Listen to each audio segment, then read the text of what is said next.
কাঠালিয়া উপজেলা সদরে মৎস্য কর্মকর্তার সভাপতিত্বে এখানে উপস্থিত আছেন উপজেলা ল্যান্ড কমিশনার সাহেব এবং তার নেতৃত্বে আজকে সারাদিন কাঠালিয়ায় যে সমস্ত মানুষজন যারা মৎস্যজীবী আছে, জেলেরা যারা অবৈধভাবে জাল পেতে মানুষের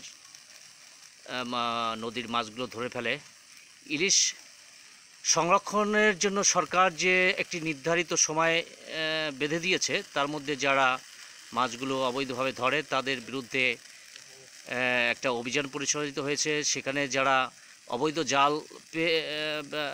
গুলো পেতে মাছগুলো শিকার করে তাদের জালগুলো নিয়ে এসে পোড়ানো হচ্ছে এবং আজকে সারাদিন তারা নদীতে ছিল এবং সরকারের সত্যিকারের আদেশ নিষেধগুলো তারা কার্যকর করায় লিপ্ত ছিল এবং এ লক্ষ্যে সরকারের আদেশের বাস্তব চিত্রটা আমরা দেখতে পাচ্ছি।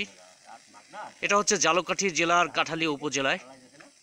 তো এভাবে সমগ্র বাংলাদেশি সরকারের নির্দেশে সমগ্র উপজেলার এবং জেলায় দায়িত্বরত অফিসার বৃন্দ এই কাজে লিপ্ত আছে।